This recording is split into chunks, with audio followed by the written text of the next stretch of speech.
So as the Chief said, my name is Dan Bress, and on behalf of the Ninth Circuit Education Committee, it's my privilege to introduce the distinguished speakers for our annual Supreme Court review. Pam Karlan is a professor of law at Stanford Law School and a founder and co-director of Stanford's Supreme Court Litigation Clinic. A leading expert on the political process and anti-discrimination law, Professor Karlan was also a Deputy Assistant Attorney General in the Civil Rights Division of the Department of Justice. She has argued 10 cases before the United States Supreme Court. Before joining the Stanford faculty in 1998, she was a professor of law at the University of Virginia School of Law.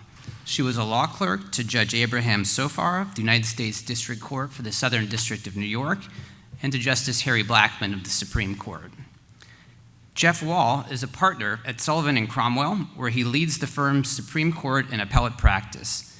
Jeff is the former acting Solicitor General of the United States. He also served in the SG's office as the principal Deputy Solicitor General. He has argued more than 30 cases before the U.S. Supreme Court and numerous cases before federal and state courts of appeal. Jeff is a former law clerk to Judge J. Harvey Wilkinson of the Fourth Circuit and Justice Clarence Thomas of the Supreme Court. So Pam and Jeff will have a conversation for roughly 50 minutes, and then we will answer questions for about 15 to 20 minutes. There are blank note cards at your tables, and so during the talk, if you have a question, go ahead and write it down and just hold your hand up, and one of our staff members will come by to pick it up. So without further ado, please join me in welcoming Pam Karlan and Jeff Wall. So thank you, Judge Bress. Thanks also to your colleagues, the conference organizers, for having us. It's always a delight to talk to Pam about the court's term. It's gotten harder because it used to be that you could do a Supreme Court preview in the fall with some assurance about what the court was going to decide during the term. And then you do a review or a wrap-up at the end of the term, as we're doing. And it's gotten harder and harder because of the emergency docket and the fact that we now no longer know as much of what's going to come up during a term at the beginning as we do by the end. I want to start, Pam, with sort of I think an odd claim, which is that by modern standards, this was a boring term on the merits docket. You had Scrimeti and 2 religion clause cases that we'll talk about. Those were very important. Other than that, though, the merits docket didn't have a series of blockbusters like what we've seen in recent years. And if you look ahead to 2026, the court's docket so far for next year, I think it is fair to say, is not earth-shattering. It's a collection of sort of smaller, more minor questions, a number of them procedural or technical in nature. And I think what's causing that, it's just a guess, is that so much of the action is on the emergency docket. In the first Trump administration, the administration went to the Supreme Court on an emergency basis 41 times in 4 years. That was really high by historical standards, but they had a great deal of success at the Supreme Court. Through the first 5 months of this term, the department, the SG's office, has gone to the court roughly 20 times, so almost once a week. It's a 4x increase from the first Trump term. They've enjoyed, by the way, even more success. They've won almost all of the cases that they've taken to the court, and I think at the moment it's something like 15 in a row. We could all talk about, and maybe we will during the Q&A or later on in the conversation, about why that is, what the causes of that are, is that a good thing or a bad thing, and who's to blame. I'm just focused on the effect it's having on the merits docket. Because on the emergency docket, the court is deciding some pretty important questions. Not all of them, to be sure, but you take something like Wilcox. One of the key questions about overruling Humphrey's executor has always been, what will that mean for the Federal Reserve? Does that mean the president can fire Chairman Powell? That's a really important question. Turns a lot on, one might think, things like history, things that you would think the court would want fully briefed. There was some of that in Wilcox, but not much, and the court, in its order, saying that the president could discharge a member of the NLRB, said, but look, this obviously doesn't apply to the Federal Reserve because of the first and second banks of the United States. We have a historical analog for this. The court says that in a couple of sentences, disposes of that issue. It's a really important thing going on the emergency docket. And I think it's crowding out the merits docket. As I say, if you look at next term, when I clerked at the court 20 years ago, the core of the court's docket, antitrust, securities, class action, civil rights, Fourth Amendment cases. And so far, at least for next year, I don't believe there are significant cases in any of those areas. So at least for me, as I look at the court, one of the things that I see is not just a shrinking merits docket, but an emergency docket that's changing the composition of the merits docket, because the court's not just leaving room for those cases, but they know that they're going to have to decide some really important questions, and it's influencing the cases that they put on the merits docket. Yeah, I mean, I think that's right, and it's such a pleasure to be back at the Ninth Circuit. We're not going to talk about the cases our clinic did from the Ninth Circuit, because luckily we managed to file successful briefs in opposition in those cases. So those cases are not on the docket this year, not on the docket next year. I think there are also two other things that go into the fact that the court is not hearing very many cases right now, and historically this is really close to their low. One of those things is the way the rule of 4 interacts with the current membership of the court, which is that the liberal side of the court has no ability to put anything onto the merits docket right now because there are only 3 votes. And we saw several noted dissents by all 3 liberal justices. But of course, they don't tell you all of the times that they voted to grant certiorari and there aren't enough votes to grant. Second thing is Congress is doing almost nothing. And a lot of the court's docket in recent years has been responses to major litigation. So the Affordable Care Act, there was one case up there this year from the Affordable Care Act, Kennedy against Braidwood management case. But there's not any new legislation driving those cases forward. And so I think those things also cause the court to have fewer cases on its docket than it might otherwise have. I think at the beginning of this term, they were worried about whether they would have election cases to decide, and that kind of kept their numbers low. But they really are about as low in numbers as it's possible for them to get. I think if they get any lower than this, there'll be some noticeable public reaction to that. I think that's right. Should we turn to CASA? Or more thoughts Sure. on the term? So, I had one other thought on the term, which is, although the court kept its numbers down quite a bit, they had 5 cases that they took for oral argument on the merits that they didn't decide at all. 3 of those they dismissed as improvidently granted, and I think we've talked about this a little bit between ourselves. But what's interesting in those cases is those were all cases brought up to the court by very experienced business lawyers who managed to have the right buzzwords to get the court to take the cases, in which they argued for very broad rules. And then once they got the case in the door, they sort of changed how they were going to argue the case. In 2 of those cases that involved securities, and the court dismissed as improvidently granted. That may also be a product a little bit of this emergency docket, which is they just don't see the point in wading through a pretty fact-specific case when they've got all this other stuff going on.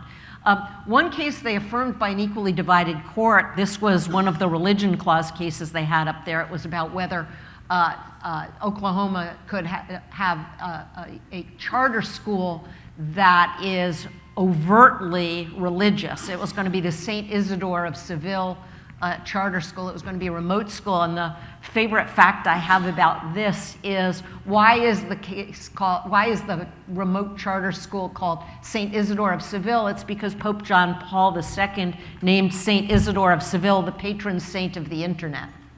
And you might wonder, how do you get somebody from the 6th century to be the patron saint of the internet? And the answer to that is, he wrote something called the Etymologica, which was supposed to be a compendium of all the knowledge in the world in 600. So he was sort of like the Wikipedia of the Vellum Age.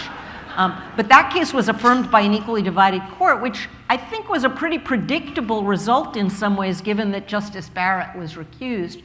And then in a very important voting rights case that the court has in front of it that pits the question of Section 2 of the Voting Rights Act and vote dilution against the Shaw line of cases about excessive race consciousness, on the last day of the term, the court announced it was going to have re-argument in this case this coming year, but they haven't yet announced what they said they were going to do, which is some supplemental questions for the parties to answer.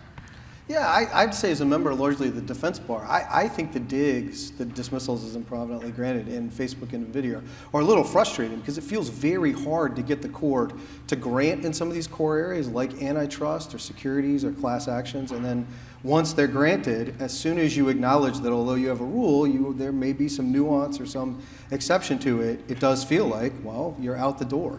I still think the lower courts could use guidance in those areas. I wish the Supreme Court would go on to decide them. Is it not doing that just because it's had a shrinking merits docket for many, many years, or because of the emergency docket? I don't know, but it does feel like it doesn't take much to get you kicked out even once you've gotten granted. So the first case we're going to talk about is a case from the emergency docket that went on to the merits docket, right? You could respond to the emergency docket in one of two ways. You could try to address its root causes and actually get rid of it, since for a very long time we didn't have it. Or you could institutionalize it. And at least so far, the Supreme Court seems to be doing the second. For certain cases on the emergency docket that the court deems of sufficient weight and importance, it will move those cases over to the merits docket, have full merits briefing and argument, and here in this case, CASA, it did it as a special sitting in May. The question is, can you have nationwide or universal injunctions? This is one of the birthright citizenship cases, but the government didn't take to the court the merits. It took only to the court the question of the scope of relief, arguing that both as a matter of Article 3 and courts' equitable authority, courts have no power to issue injunctions beyond what is necessary to provide complete relief to the party or parties before the court. The Supreme Court didn't decide it on Article 3 grounds, which leaves open the possibility, however unlikely, that the Congress could grant courts the power to issue universal or nationwide injunctions. But it did decide it as a matter of court's equitable authority. Back in a case called Grupo Mexicano in 1999, the Supreme Court said that courts' equitable authority under the Judiciary Act of 1789 is limited to remedies that were traditionally accorded by courts of equity at the time, the late 1700s, when the Judiciary Act was adopted. And in CASA, the Supreme Court said, universal injunctions lack any historical analog in English or early American practice. So you can only issue injunctive relief aimed at providing complete relief to the parties. Now, to be clear, the court said, lots of times other people benefit. If you tell the defendant that he's got to turn down his loud noise at night, that benefits all the neighbors, not just the one who sued. But it's necessary to give complete relief to the one plaintiff who did sue. But the court said in the birthright citizenship context, as soon as you say that the plaintiffs themselves or their children do in fact have citizenship, it isn't necessary to provide them complete relief, the court says, in order to extend that same remedy to others who are not plaintiffs before the court. I think the interesting question is, many of us have said for many years this was coming. It took the court a very long time to do it. The question is, how much is it going to shrink the emergency docket? I think the sort of common perception is it's going to make a big difference. I'm a little less sure for three reasons. The first is the APA says you shall set aside rules, and there's been a debate for a long time, set aside with respect to the plaintiff or everyone. The Chief Justice and Justice Kavanaugh have signaled that they may think about the APA differently than they think about courts' inherent equitable authority, in which case, in any challenges to government rules, you'd still have universal relief. Second, state standing. In the wake of Mass v. EPA in 2007, states have increasingly had standing to come into court and challenge all manner of executive actions. The government claimed in CASA that the states shouldn't have standing because their claims were derivative of the individual plaintiffs who were challenging the lack of birthright citizenship under the president's EO. The court didn't decide that. And then the question became, well, if the states are properly before the court, the states had an argument that they needed quite broad, even nationwide relief, because people move across state lines, and how are they going to run benefit programs that depend in any way on citizenship without a uniform rule that extends across the country? The Supreme Court ducked that question too and sent it back to the lower courts, remanded it for the lower court to determine what was the scope of relief that would be necessary to provide the states complete relief, but no more. But in a world where states have standing to sue, I think the CASA will be less meaningful as long as states are plaintiffs. And the third thing is class actions. Somewhat to my surprise, the Solicitor General offered up that there are examples of emergency or expedited certification of classes. He resisted the notion that you could do that in birthright citizenship, but he didn't fight the notion that courts could do it if you could otherwise satisfy Rule 23's requirements. I think that's going to mean that a lot of the fight that we've been having over nationwide injunctions and universal vacatur under the APA is going to shift to Rule 23. Immediately in the wake of CASA, Judge LaPlante in New Hampshire certified a class in the birthright citizenship cases. All of this made Justice Alito ask an argument, wait a minute, if you could certify classes in all these cases, like, what are we doing? What is this whole debate about? He wrote separately in CASA to say to courts, look, you need to be careful about certifying. Rule 23 has requirements. But I think you are going to see courts increasingly certify in these cases and plaintiffs asking for it. And that seems to me to pose a whole host of questions under Rule 23. What are you going to do with notice? Do you have opt-outs? When you have multiple class actions, are you going to MDL it? How are you deciding on class counsel? Is class certification still discretionarily reviewed the way it has been under 23F?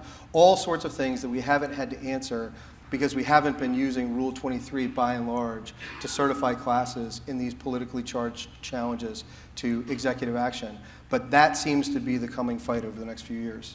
Yeah, I'll just make two observations about the case. One of the things that I found most striking at the oral argument was that the Solicitor General, although he talked about the class action stuff, wouldn't commit that the government thought this was an appropriate case for a 23B2 class, which I find actually kind of stunning. And also wouldn't commit to obeying an injunction from the Second Circuit. And so he was asked, well, if the Second Circuit decides this issue, he says, well, generally we comply with orders by a court of appeals within that circuit, which again I thought was kind of stunning. And so the Supreme Court, in its opinion, says the Solicitor General does agree that the government will comply with an order from this court, which is something that I think up until then nobody thought was really something that needed to be discussed. Second thing I'll just say is that what this case reminds me of more than almost anything else is the Supreme Court's behavior on the question of interracial marriage in name against name, which is they are dodging an issue because I think they have a sense that at the end of the day they're going to have to hold this particular executive order unconstitutional, and they want to put that off for as long as possible because they don't want to have a conflict with the president, who has been, I think, and Jeff sort of alluded to this, very clever in what he takes up to the Supreme Court. That is, he could have taken up both the question whether there should be a nationwide injunction and the constitutionality of the executive order, but chose not to take that second question up there at this point. And the court could have manned up and just announced, we're ordering you to address this question as well, and I think it's telling that they didn't do that. I'll turn now to another case in which the government took an interesting position, and the court also did, and that's United States against Skermeti. It's a case that involved a challenge to both a Kentucky and a Tennessee statute that barred certain forms of gender-affirming care for transgender minors. Originally, the Tennessee case was brought by private plaintiffs, the parents of children who are seeking this care, and the government intervened. The government has the power to intervene on equal protection grounds in any case in federal courts. This is something that comes out of the 1964 Civil Rights Act. The case went up to the Court of Appeals, which upheld the preliminary injunction that had been granted in the case, and both the struck down the preliminary injunction that had been granted by the district court. Both the United States and the private plaintiffs sought certiorari in the case. The Supreme Court granted only the United States' petition, which raises only the equal protection issue, and not the parents' petition, which also raised a substantive due process claim involving the upbringing of children. The case was argued in the fall, and the government then, as you know, there was an election. And in February, the government wrote a letter to the Supreme Court saying, we've changed our position. We now think we should lose. But instead of then asking to have its petition dismissed, I think the government, reading the tea leaves from the oral argument, said, go ahead and decide the case anyway, which is a kind of interesting move on the government's part because they've already decided that they should lose the case. There's not actually any adversity at this point between the government and the respondent, but the court went ahead and decided the case anyway in a 6-3 opinion written by the Chief Justice, which said that rationality review should apply to this law because it does not involve sex discrimination. This, I think, was a very surprising move on the court's part. I would have thought that the court would have done something along the lines of what Justice Kagan alluded to in her separate dissent, which is to say, yes, this is a law that does treat people differently based on sex, because the sex a child was assigned at birth determines whether he can get access or she can get access to these particular treatments, but it satisfies intermediate scrutiny, and I would have expected the court to go there. The problem with that is the case was up on a preliminary injunction, so it would have required a remand. And so what the court did instead was to say, this is not a law that classifies on the basis of sex, even though in the statute itself it says that the purpose of the law is to get children to identify with the sex they were assigned at birth and to celebrate that sex, but is instead just a law that classifies on the basis of age, which rationality review applies to, and on the basis of the specific treatment for which a drug is being prescribed. And so that's kind of where the court landed, is it said neither of those requires heightened scrutiny, therefore this law is subject only to rationality review, and given the controversy over these treatments, a state could reasonably decide that they should be denied to minors. So I only one or maybe two thoughts. I think that part of the reason I think the government was in a jam was I think there were multiple petitions. It wasn't just the government's petition. The private parties had brought a petition too. So even if the government had gotten rid of its case, there was still a live controversy in front of the court that it had already granted. And I think that's sort of unfortunate, many times over. Pam and I have talked about this a little bit, which is, Pam prevailed in Bostock. But not just because she gave a brilliant argument, but she had clients in the form of a child welfare advocate, and I think it was a skydiving instructor and a funeral home employee, who had been discharged simply for the fact of being gay. I don't think there were any job performance allegations. Their employers learned they were gay, and then they were discharged. So it was a case of overt discrimination or animus. If that kind of a case had come up here in the transgender context, I wonder what the court would have done. Now, maybe it wouldn't have been any different. Justice Barrett, somewhat oddly, wrote separately to say that transgender status is not a suspect class. She has been, I think, maybe the most incrementalist of all the conservatives, and has been sort of the most reluctant to reach out and decide questions she doesn't have to, along with the chief. So it was a bit of an odd thing for her to do, maybe given that's where she was, that it wouldn't have changed it at all. But it would have made the case more difficult, because it would have been more difficult to articulate the state interest on the other side. Instead, it came up in this context where the science and evidence over gender-affirming care is vigorously disputed by both sides. And that seems to me a less favorable context than what you had in Bostock. And I think even more worrisome for people who don't like the result in Scarametti is that the court has granted for next term this transgender in sports case, a West Virginia law that does not allow biological students to cross over and compete in sports in the gender in which they identify. The district court enjoined that, I think took back its injunction, the Fourth Circuit reinstated the injunction, and the Supreme Court granted the case. That, again, is not the most favorable context for advocates of transgender rights for the Supreme Court to decide the issue. I suspect, given what we've seen from the court in terms of Dobbs in this case, we already know they don't like reading the Equal Protection Clause expansively. We know it's not a court in general, or this specific court, that likes to lead on hot-button issues. I think the scent is probably in the wind on the West Virginia case, but it goes to show the importance of agenda setting and vehicles at the court, because I wonder how this all would have turned out if the private parties hadn't tried to take this case to the court or had been willing to get rid of it when the government, as you say, essentially took away their controversy. I don't know, but I think it would have, maybe it would have been different. Yeah, I mean, the Ninth Circuit case is also up there on transgender athletes.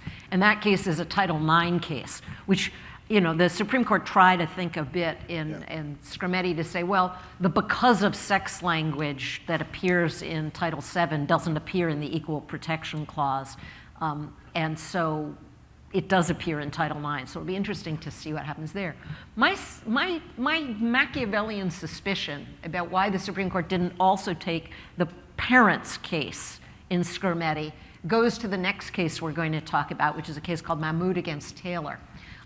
And I think that it would have been a bad look for the Supreme Court to take two cases involving parental rights, one on behalf of transgender kids and the other on behalf of parents who object to the existence of transgender kids, and decide them in opposite directions in the same term.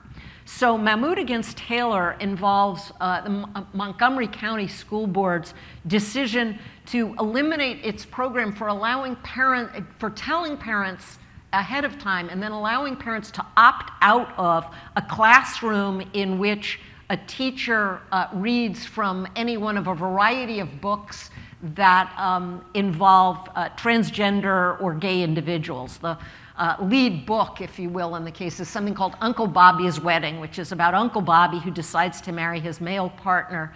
And initially, his niece is very upset because she thinks this will prevent Uncle Bobby from devoting all of his time to her. But the parents explain that there's more than enough love in the world to go around, and this love will include Jamie, the male partner, once he's in there. There's also a book about a young transgender kid. And Justice Alito's opinion for the court, 6-3, this case also involves an interesting way of taking a case up to the Supreme Court, because it's up there on a preliminary injunction.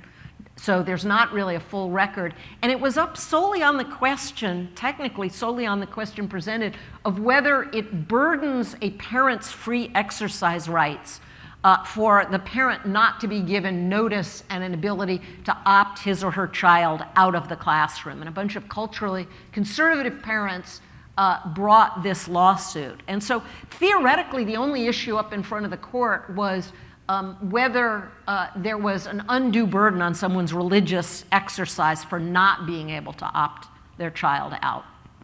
But in reality, the court decided the full case. Because it said not only did they think it was likely that there was a burden, but that this burden was unjustified. And I think in doing this, the court moved quite a bit beyond the existing cases. So the existing cases on burdens involved things like mandatory attendance requirements that required you to go to public school. That was the Meyer against Nebraska case. Or the Yoder case, which was mandatory school attendance at all after the 8th grade for Amish children. But there wasn't any case that involved the right to kind of selectively opt your child in and out of different parts of a public school system. And the court here said this is a burden on the parents' rights. Justice Alito's opinion for the court said this is in part because they're not just telling you that same-sex weddings exist, they're celebrating this, and this involves indoctrination of school children. And I think having decided this case, the court is going to find itself in some difficulty, or lower courts are going to find themselves in some difficulty as parents seek to opt their children out of lots of other aspects of school. So what do you do with a science class in which a parent says, the world is 6,000 years old, I want to opt my child out of evolution? Or what do you do if you think about some of the executive orders that the Trump administration is putting in about what should or shouldn't be taught about American history to a parent who says, I am a Christian nationalist, I want to opt my child out of a lecture about the Civil Rights Act, or my religion teaches that all people are equal but equally sinful, and therefore I want to opt my child out of a class that tells them in any way that they are responsible for the various problems the country faces. Or like, I find it hard to believe the court would have allowed would have decided the case this way if it were parents objecting to evolution, but I do think that especially transgender rights right now is the cultural war issue that's going up to the Supreme Court the most. Yeah, so in some ways I see the difficulty, maybe even more acute, though I might be a little more sympathetic to what's behind it. I mean, for a very long time, just taking a step back, the court took an extremely robust, really separationist view of the Establishment Clause, and it gave far less scope or work to do to the Free Exercise Clause. That's now really shifted. You can say the pendulum has swung, and now it's all free exercise clause, and there's not much left of the establishment clause, or you can think that it's brought the two into balance. But whatever one thinks about it, there are sort of two ways in which the court has done that, or two sets of cases. The first set of cases is access to like a government funding or benefit. That's a case like Drummond. And the courts had a trinity of those cases: Trinity Lutheran, Espinoza, Carson v. Maker, and in all of them it is found that the religious claimant should be afforded access to the government funding or benefit. Drummond is sort of the ultimate along that line. Can you have a religious charter school? 4-4, court gets rid of it, but the issue will come back. And if the religious charter school wins in Drummond, then I don't know how much is left of that category of cases. I'm not sure how many claims you can come up with where you would be denied access to the government funding or benefit if the religious claimant prevails in Drummond. Where I think the action remains is the other set of cases where you claim an exemption or an accommodation from some neutral, generally applicable law, non-discrimination mandate, or what have you. There have been a number of those cases in recent years. Mahmoud is the latest. As Pam knows, the bottom line is the religious claimant for the accommodation virtually always wins. I'm somewhat sympathetic to what the court is doing there because I am deeply troubled when the law forces someone to violate their religious beliefs. But I think if you take the sentiment seriously, you're going to need to reconsider Employment Division v. Smith. I mean, that's Justice Scalia's opinion for the court, saying that the free exercise clause does not entitle you to an exemption or an accommodation from a neutral, generally applicable law. And so to date, these accommodations have come by statute under things like RFRA or RLUIPA. And cases like Mahmoud seem to me pushing against that notion. And I think that ultimately the court probably will end up reconsidering Smith. But then, as Pam says, you are really going to have to dive into a lot of questions that the court has avoided for a long time, like what is a sincere religious belief and what counts, because you're going to get lots of different claims for accommodations or exemptions that, as Pam says, the courts may not be as hospitable toward as they are the claims in Mahmoud. So I don't know if you think that's where the court's going, but it seems to me that's where we're headed.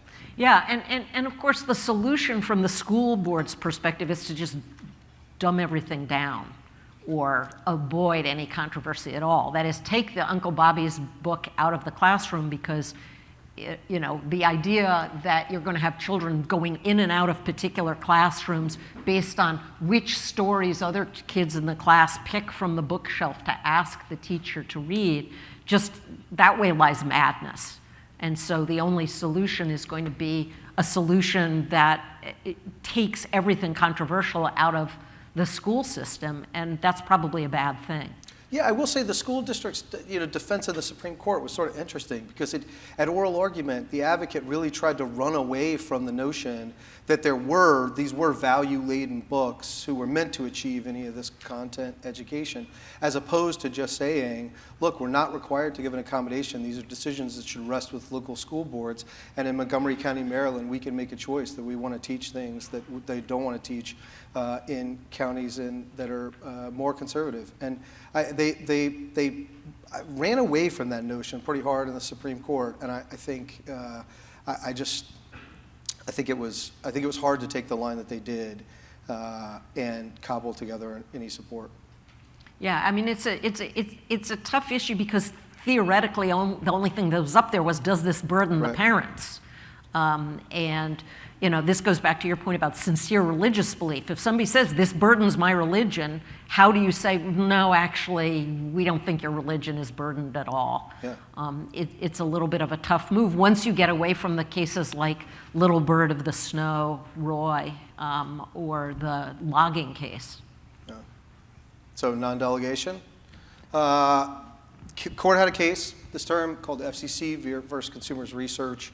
And it was, I don't know if any of you ever checked your phone bills, but if you have, you might find there one of the little line items is a universal service fee. You pay a fee, we all do, And that fund, the Universal Service Fund, pays for the extension of various telecommunication services to rural and low-income communities throughout the United States. The way that the statute operates, Congress delegated the authority for setting the amount of this fee to the FCC, which delegated it in turn to a private or quasi-private body, the USAC, which is just the Universal Services Council. And some challengers brought a non-delegation challenge to the operation of this scheme, and the Fifth Circuit sustained it. And what the Fifth Circuit said was, we think likely the delegation from Congress to the agency, the FCC, violates the non-delegation doctrine. And we think it likely that the delegation from the agency to the council, the private or quasi-private entity, violates the private non-delegation doctrine, that you can't hand government executive authority off to private individuals. But we don't need to decide that, because taken in combination, we find a violation of the non-delegation doctrine. The Supreme Court had reversed the Fifth Circuit in very similar reasoning in a case involving the CFPB's structure last term. The court does not like this kind of hybrid reasoning and doesn't like it across the board. Doesn't like it with respect to constitutional claims, doesn't like it in other areas. There's a case called Linkline where the court said you can't take one failed antitrust claim, put it with another failed antitrust claim, and together make a meritorious course of conduct antitrust claim. They're just not a fan of trying to collapse various doctrinal boxes once they've set the box up. So from the get-go, the hybrid reasoning probably wasn't going to work. So then it was just a question of whether the two delegations, one to the agency and one to the private entity, were themselves permissible. And the court said that they were, that the one to the FCC had been sufficiently constrained by Congress, and that the one to the private entity was fine because the FCC retained all of its decision-making authority and had powers of oversight over the council, which was in effect making recommendations that were adopted if the FCC did nothing, but the FCC always had the power to act. As it turns out then, the case doesn't end up being all that significant, because it would have been a big deal, I think, potentially, if it had gone the other way and really reinvigorated the non-delegation doctrine. But as is, it's just another in a line of cases, like Gundy a few years back, rejecting a non-delegation challenge. Here's what I think is really going on. For years, people have said, look, the Supreme Court wants to reinvigorate the non-delegation doctrine. I think there was a point at which that was true. But I think the rise of the major questions doctrine has sapped a lot of the force of that. Because if you agree that in anything that is a major question, Congress has to speak clearly, or the agency will not be taken to have the authority. And if everybody agrees, as all 9 justices do, that you can give ministerial stuff to the agency, then reinvigorating the non-delegation doctrine would now operate only in the middle ground, which is to say the cases that by definition are not major questions but fall somewhat short of being just ministerial. And I don't think that a majority of the court is as interested in doing that once you have the major questions doctrine. They got kind of pushed into taking this case. There was a circuit split. Both sides petitioned, including Solicitor General Prelogger. I think it was just tough for the court not to take it.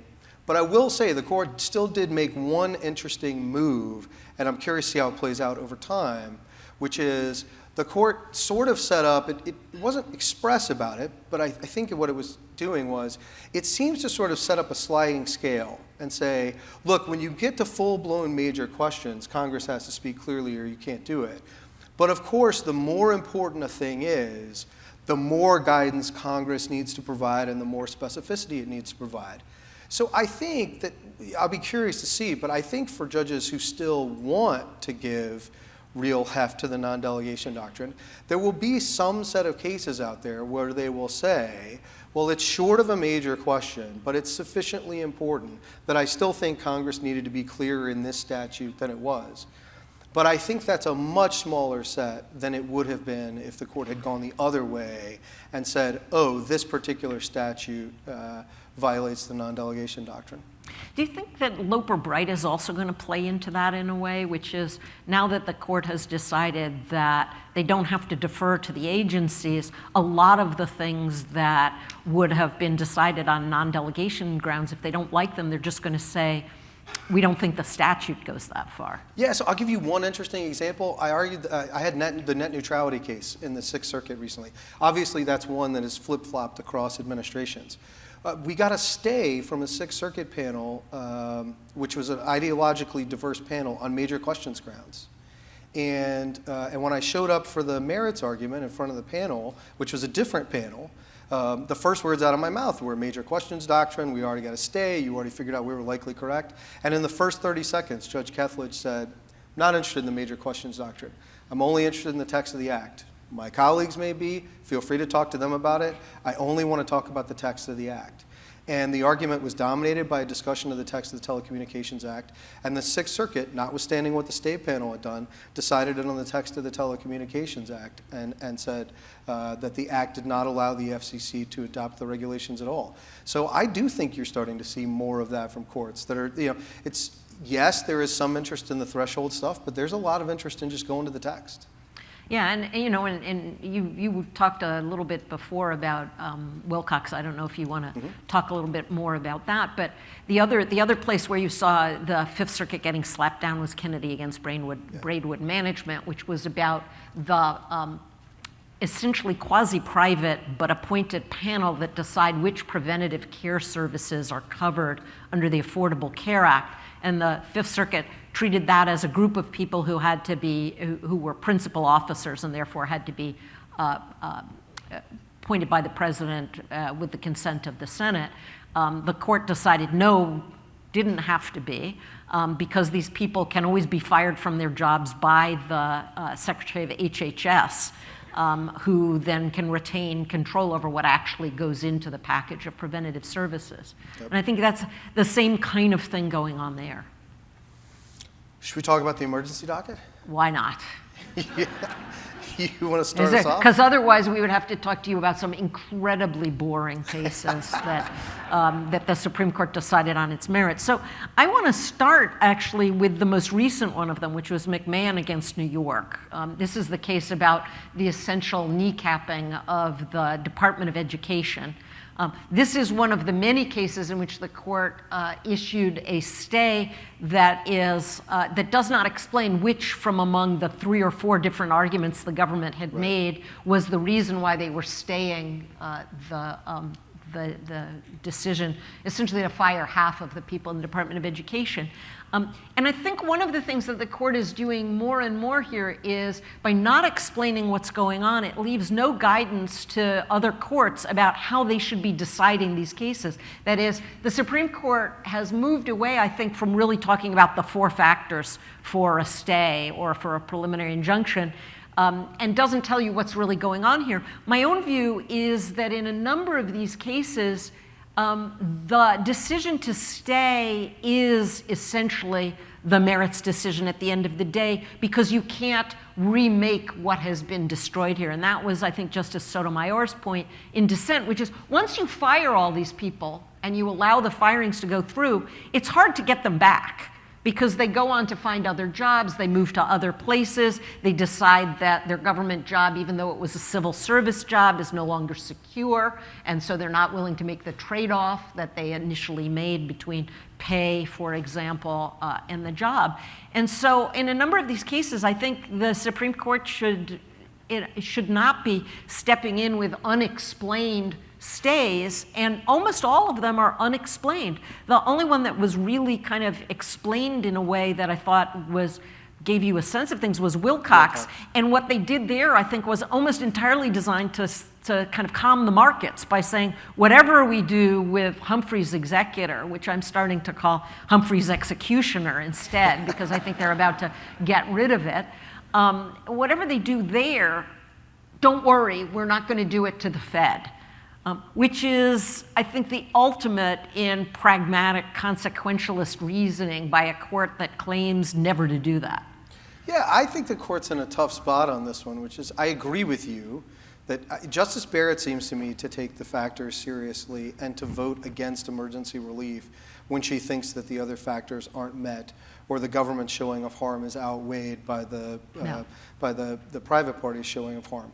But the others, I think, really do seem to view it as much more of a merits-based determination. And I think Justice Kavanaugh's even been fairly explicit about it, that like, We set one uniform rule. We have to determine what the default rule is, what the status quo is going to be while this litigation plays itself out. And I think for most of them, it's just, who do we think is right? That party should get to control what the status quo is pending the litigation. The difficulty then is if that's the way you view it, you could say more about the factors, but you'd pretermit all the consideration in the lower courts, because as soon as you say that, at least in theory, what judge is going to disagree? I mean, technically, the court's only saying that they think that's likely to be the case, but how many courts are going to be willing to say that the thing that the Supreme Court just said is likely is in fact wrong, faced with the exact same arguments that were in front of the court? So I think they're trying to remain quiet in order to allow the lower courts to flesh out the grounds, but as you say, it generates a lot of confusion, and there is sort of an artificiality to it. Well, the big artificiality is what's the status quo, right? The status quo was we had a Department of Education. The current rule is we don't. The court, I think, and this goes back to the Trump against the United States case last term as well, the court is acting as if we are in normal times, and at least for me, this is not normal. And the the huge changes in all sorts of things that had been well established for decades, it raises this question of when you want to preserve the status quo during litigation, isn't the status quo we have a Department of Education? Isn't the status quo any child born in the United States gets a birth certificate in the United States can get a US passport and the like? And so if that's what you think the status quo is, then the Supreme Court is not preserving the status quo. What they're doing is allowing the stuff, and then the question is, psychologically, do they go back on that and say, we really shouldn't have stayed the decision to gut the Department of Education? I think, that's going to be, I think it's going to be difficult for them to walk some of this stuff back, even if, had they decided the whole thing on the merits initially, they would have decided it in a different way. Yeah, look, maybe it's the former government lawyer in me talking. I think, the government would say, look, the status quo has to sort of fold in the legal rules and backdrops. And so you have to fold in that the court in Sela has already narrowed Humphrey's executor only to officers that don't exercise substantial power.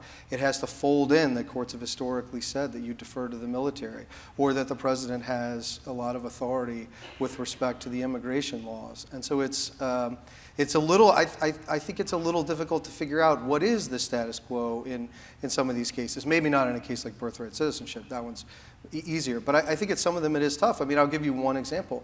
In the first Trump administration, President Trump issued an order that prohibited service in the military by transgender individuals. It was enjoined by courts, and the Supreme Court eventually lifted those injunctions.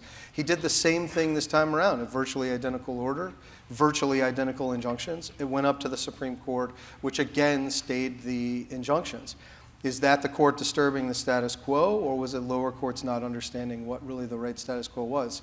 I'm not entirely sure the right way to view it, but I do think if you divide it into buckets, it seems like the emergency docket really has fallen into sort of three buckets. The immigration cases, where the government has generally lost the cases where it was putting people on planes without sufficient notice, but has won most everything since then because it has stopped taking those cases up to the court in the wake of Abrego Garcia and a couple of others. Then there's the set of cases about reductions in force. It's generally won those cases because the court has signaled that it thinks the president should have the authority to reduce the scope and size of the federal government.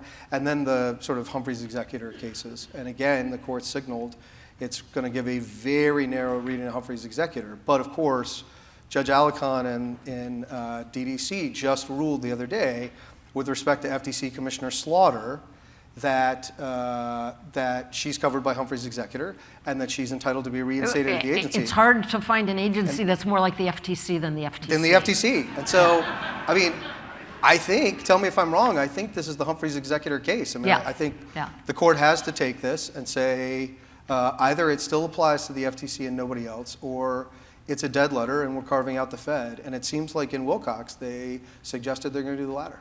Yeah, it'll be very interesting. It'll be very interesting to see, especially if you think about one of the people who's up there in Wilcox is one of the members of the Merit System Protection Board, and if you take seriously the idea of a civil service, the idea that the people who protect the civil servants from the current administration don't get any protection themselves is going to be a tough line, I think, to walk. I'm sure this court will manage to walk it, but it is going to be a tough line for them to walk. I think and by the way, I should say we've been so efficient that I think we're about ready for questions, so hopefully you have some collected. But I do think that in a clash between allowing the president to exercise authority over the executive branch, including the sort of hiring and firing of executive employees, and the independence of the civil service, I don't think it's difficult to figure out where this court will come out on that one. Unfortunately so. But luckily, most of you in the room have life tenure, so yes. You don't have to worry about this.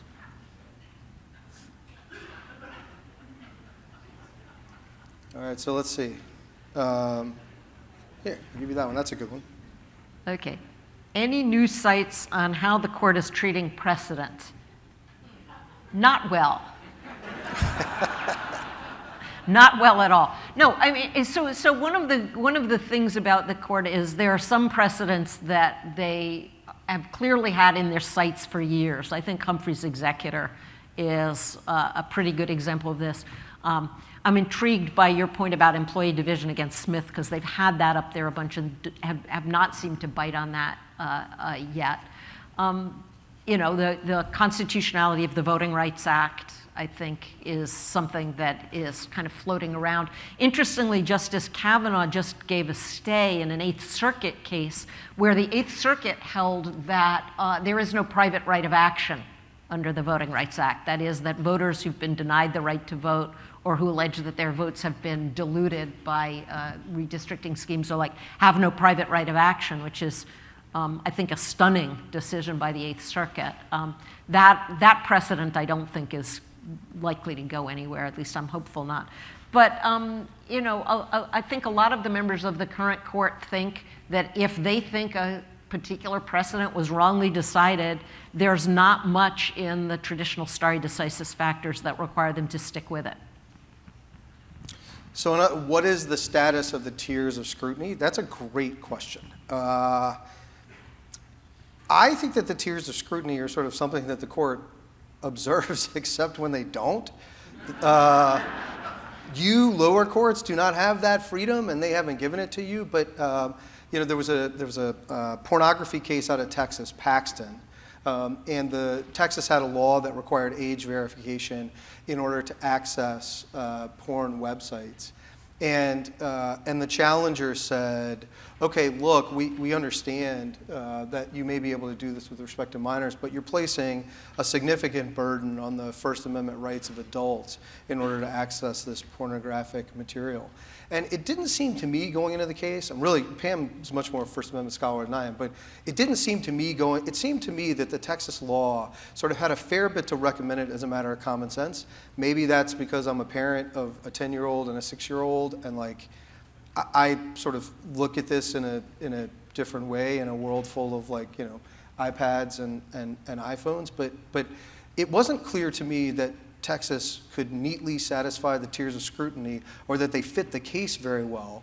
And so the court ended up just saying well, all right, it is intermediate scrutiny, but you pass, which it wasn't obvious to me that it would satisfy intermediate scrutiny. And then Pam comes back and says, well, look, why not say that in Scrimeti? Why not just say it is sex discrimination? And you could say you want to pass intermediate scrutiny or you don't, but isn't that the right way to think about it? So I'm not sure what to make of the tiers of scrutiny, except that the court sort of uses them when it needs to in order to kind of, I think, jam results into them. But I don't know that I have a sort of unified view of how the court actually uses them in some really principled way. Yeah, I mean, just two observations on that. One is, again, I thought Justice Kagan's dissent in that case was really interesting, because what she said is, I think strict scrutiny should apply to this because you're actually restricting the access of adults to material they have a First Amendment right to receive. Because the case was really about age verification for materials that are obscene as to children but not as to adults. And then she said, but you know what, I think this probably could satisfy it. I mean, she kind of hinted that this would be perfect, that the tiers of scrutiny are not what's going to determine whether this statute's constitutional or not. The only place where the tiers of scrutiny seem to be really rigorously applied by this court are in some religion cases, and then in race discrimination cases that involve affirmative action. Those are the two places where they're really sticking to it. But everywhere else, it's kind of, you know, I think there was a Johnson's baby shampoo slogan, "No more tears," and that's kind of where they are. This must be from one of your co-clerks. Professor Karlan, you're looking much better these days than you ever looked before. No. Have you had work done? No, but I just got back from vacation. No. Professor Karlan, you clerked for the Supreme Court in a year that many people consider the high water mark for the quality of the clerks. Do you ever look back and think what a privilege it was to work with such extraordinary people? Are your co-clerks in the audience? I don't. Helene, are you here? Because I'm pretty sure Beth isn't here, and I know David isn't because he just broke his ankle climbing on the bouldering wall at the Stanford gym. He's the second law professor in the space of about 6 months to break an ankle on that wall, which it should tell you something about both the fitness of our faculty and the danger of the wall. So the short answer to this is I loved clerking at the court. I loved the people I clerked with.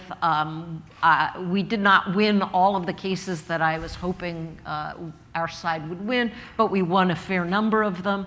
My co-clerks have gone on to do extraordinary things with their lives. We're still friends. I mean, I assume this is true for your term as well. You know, one of the big differences is I clerked at the last term of the Supreme Court, not only of Chief Justice Burger, but the last term in which large law firms did not pay signing bonuses to Supreme Court clerks. And the upshot of that was not that many people from my clerkship year went straight into big law practice. A number of people went to U.S. attorneys' offices. I went to the NAACP Legal Defense Fund. A number of people went into teaching. And I think actually one of the worst things that has happened to a generation of very talented lawyers is the huge signing bonuses. Because people don't go back into the government immediately, as a number of my co-clerks did. They don't go to small boutique firms as much as they would. After they go to the big firms, they're kind of aging out in some ways of going into teaching. So many fewer of them go into teaching. I don't know, but you probably benefited from the bonus. Well, I would be happy to get rid of signing bonuses these days, but no. When I clerked, we got a bonus coming into firms, but it was a fraction of what it is now. It's now $500,000, and that, by the way, is universal. I don't mean I mean that is just the market bonus if you go to a big law firm. I think its origins started in kind of a healthy place. The idea was you had clerked for usually a couple of years. You had surrendered a lot of money in the meantime in order to clerk, and it was a way to sort of help make people hold on the back end and pay off some student loans. And it made a lot of sense to me when it was a much smaller number, and it didn't really, you know, when it started out at 50, 75, it wasn't really influencing career choices in the way that it is now. To turn away from that for just a minute, I will say that, this is a kind of a gloomy thing. When I clerked, and Judge Calabretta is probably here, he and I clerked together 20 years ago. And although there were a number of very big, very divisive cases that term, Raich and Booker and Kelo, the clerks got along incredibly well across the chambers without really regard to ideology. And we've had a number of clerks from our year who have gone on to become judges. Judge Calabretta is one, but we have Judge Packold in the Northern District of Illinois, Judge Richardson, Judge Van Aken in California. And without exception, I believe for every one of them, every clerk signed the letter to the Senate Judiciary Committee across the entire clerkship class. And I think that practice has fallen off in recent years, but it's more just a symptom of the fact that I think the court as a whole is a more fractious institution. Justice Thomas used to say of the Rehnquist court, like, we're a dysfunctional family, but we're still a family.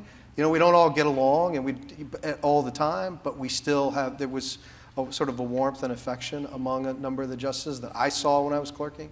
And I think that's less true now, and I think it's bled over toward the clerks, and I hope that pendulum comes back around. So some orders in the well, this one we touched on, but I think it's worth. Some orders in the emergency docket are relatively short, but with lengthier dissents. Should the court be issuing more reasoned decisions in emergency docket matters? I take it you think yes.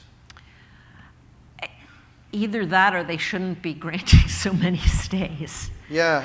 Yeah. So I think I'm a little bit more skeptical that they should, because I worry it cuts off the discussion.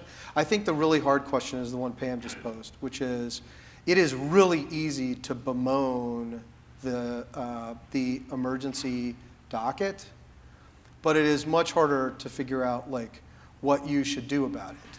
I think it's really hard to fault the executive branch for going, given that they're prevailing and the pressures on any administration when one of its important policies is blocked to go to the court are always going to be very substantial. And the best argument that executive branch lawyers used to have about not seeking emergency relief was, well, you can't get it, so what would the point be? And that argument's not on the table anymore. And that's true not just for the government, by the way. In general, lower courts, my experience as a practicing lawyer suggests, are more willing to grant emergency relief than they were 15, 20 years ago. This is spilling over to the lower courts. It is easier to get rid of mandamus. It is easier to get emergency or expedited briefing, hearings and decisions by particular dates. All of this is sort of a thing that is now on judges' minds in a way it wasn't before. And it's a really hard question what to decide. What should we do about that? You're not going to get the executive branch to stop going as long as they're winning, or at least they have a reasonable prospect of winning. So you've either got to address the root causes of the emergency docket by limiting universal vacature, state standing, looking at associational standing, and not being willing to do everything under Rule 23 so that there isn't broad relief that forces the executive to go up. Or you have to say the Supreme Court's not going to grant relief, and we're just going to live in a world where the executive branch is going to be hamstrung across administrations by district judges in one set of states or another, or you're going to try to make it harder for district judges to grant that relief in the first instance. Back when I was in law school, it was an extraordinary thing to grant an injunction against a federal statute, regulation, or executive order. That's not the case now. And so those seem to me the only three solutions, and I don't, as much as people don't like the emergency docket, no one seems to cotton to any one of those three, and so I'm not sure where we go from here.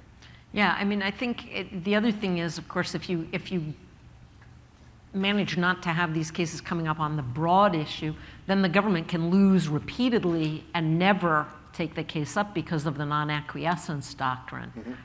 And that's problematic too. And I think in the CASA case, there was a bunch of questioning about that at the oral argument, which is suppose you get 15 of these cases, or suppose you get 94 of these cases, one in each district brought by a plaintiff, and they each win. If the government doesn't appeal any of those cases, then there's no way to get the issue to the Supreme Court. And if the Supreme Court really does view itself, as Justice Kavanaugh's opinion in the CASA case suggested, as we're the decider on all of this, there's got to be some mechanism to get the issues up there. Yeah, I mean, that's one of those things. It strikes me as sort of the thing that a problem in theory, but not in reality, which is to say, if when you have something like birthright citizenship and you are being enjoined all over the place, I think the pressures on the Solicitor General to go up to the court are enormous. And John Sauer said at argument, believe me, we're coming. I'll pledge to the court that even if we're losing, we're going to come.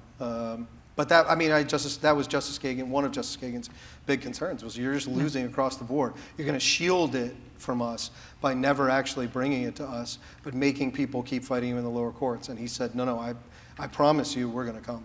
Yeah, I mean, it kind of reminds me a little bit of Camreta against Green, which is this question about in qualified immunity cases. What do you do if you were a government agent who gets qualified immunity in a case, but you think you really need to get some decision on the merits? Can you take it up to the court? And the court really wrestled with that there. Okay, so this next one is, how do you view how Scarametti applies to adult transgender cases? And I think that's going to depend on how the court thinks about the kind of Washington against Glucksberg issue.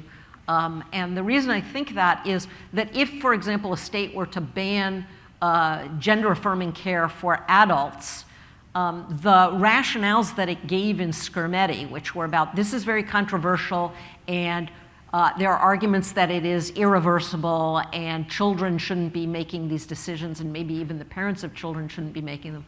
Some of those arguments apply to adults as well, and others of them don't. And in Washington against Glucksberg, you'll remember the court kind of differentiated between the right to physician-assisted suicide on the one hand and the right to refuse medical treatment on the other hand. And this is an affirmative medical treatment case as opposed to a right to refuse treatment case. And so I just don't know how the court would decide the issue there.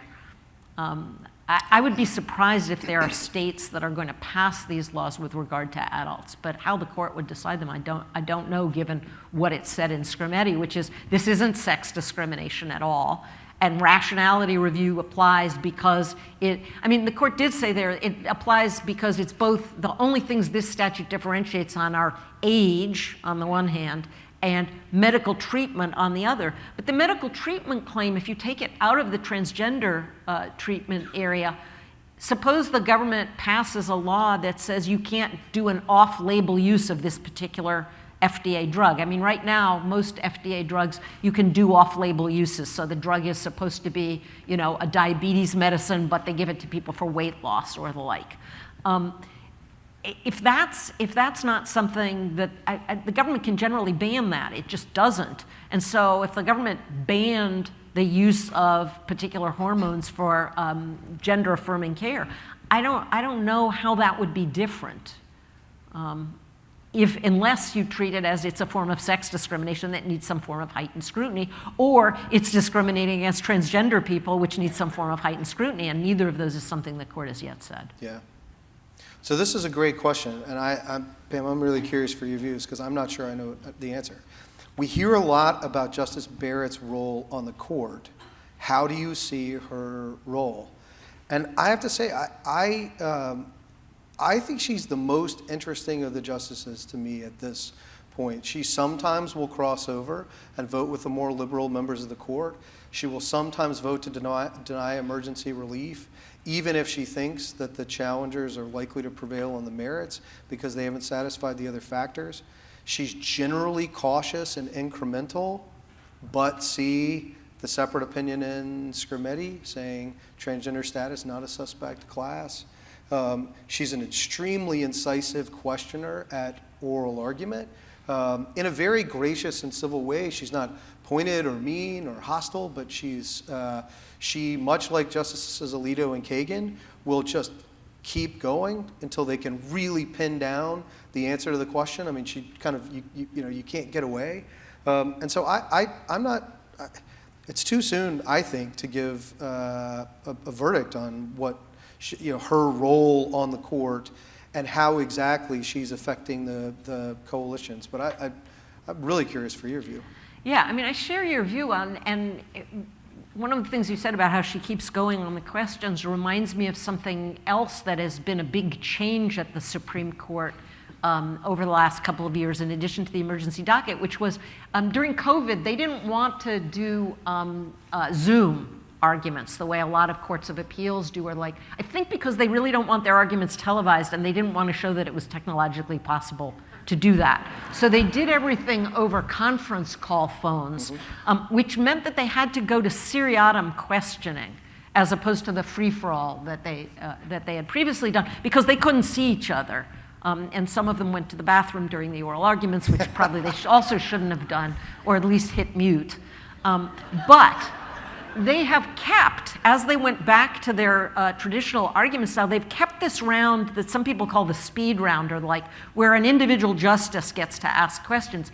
And it has changed oral argument in some really interesting and useful ways. And I think one of them is you can't dodge a justice anymore. It used to be that, you know, if you were getting pounded by a particular justice, you develop pivots where you'd say, and that's all very interesting, and now I'd like to turn to this other question that you asked about a while ago, friendly justice who's trying to send me a lifeline.